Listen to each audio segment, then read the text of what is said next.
Hello there. How's it going? I just want to welcome you to this video. This is going to be a very interesting, different video. I'm going to be reading this report with you. So this is a very important report that is released every year, and I use this as part of my idea generation process because this is a leading indicator. So we're gonna go over this. So we're just gonna read along with me. We're just gonna go through this together and see what we can uncover. And all right, so this is the wealth report. You can get it on the Knight Frank website. You just download it. It's free, and they have a lot of interesting information. So this is the 2020 report, and this is a global perspective on prime property and investment, 2020 edition. So this book is speaking generally about people who are investing in the real estate markets. This is Knight Frank, and everything that is in the report is for that client or for that target audience. So before we get into this, I really hope that for this particular video, if you need to, you should just have somewhere to take notes down so that you can refer to some of the terms that we're going to use here in some future videos, so that you can know this. So this video is targeted at people with prime property and high net worth individuals and ultra high net worth individuals and billionaires. So this is what this whole report is about, because that's their client and that's their target audience. So I really love this, and I think it's very informative for a person who's invested and interested in the markets. So first, let's just get the foundation and the scope, the infrastructure of what we're going to be discussing. So we're going to be talking about ultra high net worth individuals, or we're going to be reading this from the perspective of ultra high net worth individuals or high net worth individuals, or just generally billionaires. So an ultra high net worth individual is someone with a net worth of over 30 million, including their own house. High net worth individual, someone with over a million. Okay. So they invest in prime property, the most desirable, most expensive property in a given nation, generally defined as the top 5% of each market by value. Prime markets often have a significant international bias in terms of buyer profile. So what we're going to be exploring is something that is targeted at the richest people. So these are the people who make our financial decisions, like it or not. Money is power, and they're the people of power. They're the people who are invested in areas that have a high value in any country. So how they direct their affairs is first of all given to them by people who are like paid to give them advice. Like they pay consultants, advisors, and lawyers, and this is an aggregate of a company, Knight Frank, which is getting and compiling all of this information for people who are highly informed so that they can make better informed decisions. So these are the people we call the smart money.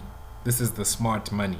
So you being in this video right now is changing your perspective, changing your dimension from being the regular trader to being a professional smart money person, because now you're seeing the whole landscape, and this is just the infrastructure. So if we just acknowledge the fact that society is aggregated of different people, but based on economic net worth, those people have disproportionate control over economic affairs. So there's so many people who have money, and all right, there are a few people who have money, and they are in charge of a lot of businesses which affect a lot of people, such as Walmart. So Walmart is the biggest employer in the world, and that business is run by a few people, just like how everything in society is governed. One classroom has one teacher, right? One vehicle has one driver. So very few people in practical terms are in charge or in direction of a lot of people. This is what democracy is about. This is what dictatorship is about. And this is what it's always been like. Very few people are in charge of a lot of people. So it's important for you to be in a place whereby you are counter trend and you're operating from a place where um, you have actions that are done by very few people which give you good results. And in my book I write about the parable of the sower, which speaks about how you get a lot from a little. So this is the parable of the sower, where the sower planted seeds on 4 different patches. So some of the seeds fell on the rocky ground, some fell on the path, some fell among the thorns, but 25% few of those seeds grew, and then they gave him more of his bounty. So this is something that is practical in so many different terms. And yeah, I just overly explained that, but it's very important to get the significance of what we're going through as we're getting into this information. All right, so the data sources, this is very important. Where is this data coming from and where is it going to? So numbers from Knight Frank's proprietary research and from carefully selected third parties lie at the heart of the Wealth Report's findings. Some of the key report sources are the PR100, okay? So the index compiled using data from our research team around the world covers major financial centers. All right, so this is determining financial centers, and the biggest financial center in the world is America, but when we look at it in terms of currency exchange, it is London. And some of the biggest futures financial centers are in India, which is the biggest one, and in South Africa for emerging markets. So that is actually the biggest futures trading platform. So this is what I saw in a Bloomberg article. It was talking about how India and South Africa have the biggest futures platforms. So certain financial factors are in different countries, such as Asia has Singapore, has a big financial center. China also has Hong Kong, and in Africa would be looking at places like South Africa and Nigeria and Egypt. All right, so gateway cities.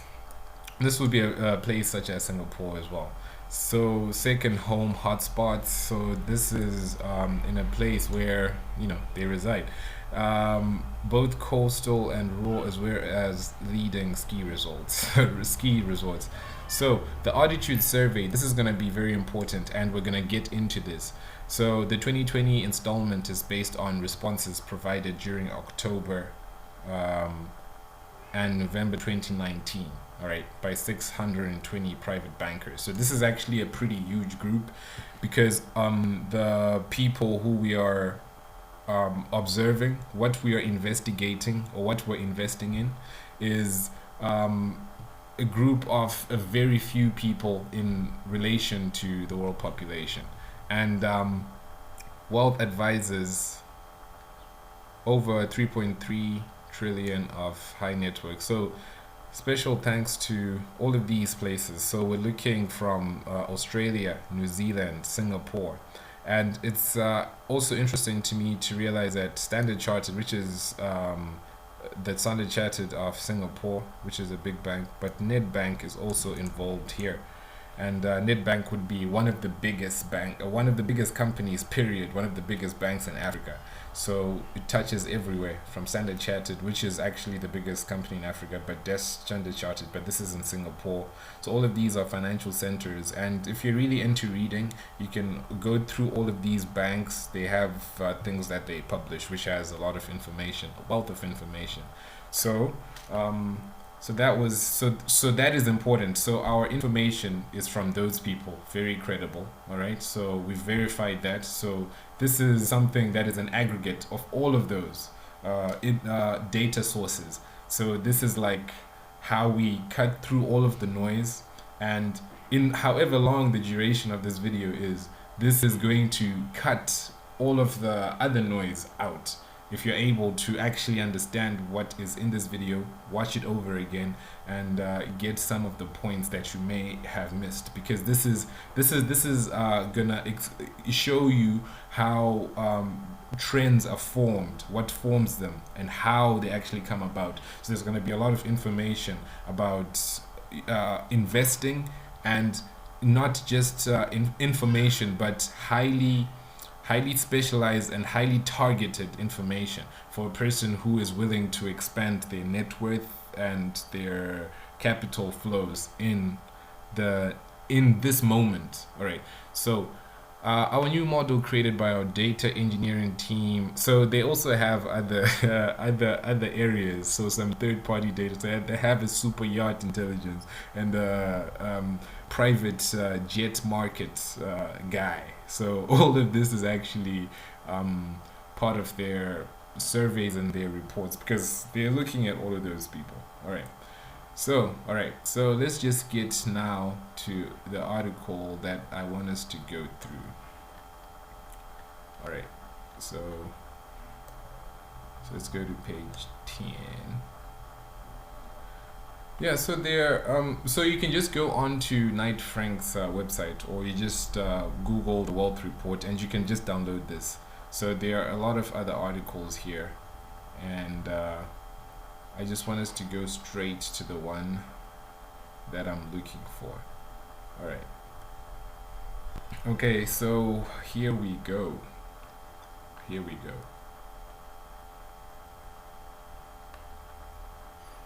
So this is an important study for a person who is getting into the markets, and a person who is into global macroeconomics, like international trade, international investments. If you're interested in things like geopolitics, okay, this is a person who is like, if you actually do watch that economic forum stuff, you know, cutting through all of the crap, all of the noise, to get why all of these global heads from every country are there, what they're talking about. So this is for a person who's oriented in those terms. If you actually do like the financial and investment side of the trading and speculative business, then you'll be more in tune to something that gives you a broader view, so that you can be able to trade intraday, inter-minute, inter-week, and still be able to invest for a long period of time. Because when you look at the best currency traders, some of the best currency traders would be yeah, as much as people might hate to admit it, the best currency trader could be George Soros. I think he's one of the most successful currency traders, forex traders. And some of the best global macro traders would be someone like Paul Tudor Jones. And some of the best value investors would be obviously someone like Warren Buffett, but someone like Charlie Munger, to me, he really resonates with me. And some of the like new, almost algorithmic, computer robot-y type trading, not exclusively, but slanted towards discretionary trading, which is more modern, would be someone like Ray Dalio. All right, so here we're going to be looking at the different wealths of the different people here. So this is the global ultra high net worth distribution. So this map is showing the whole world, and it's showing it's giving us data on how this how the people in the different areas have accrued wealth over time. Okay, so here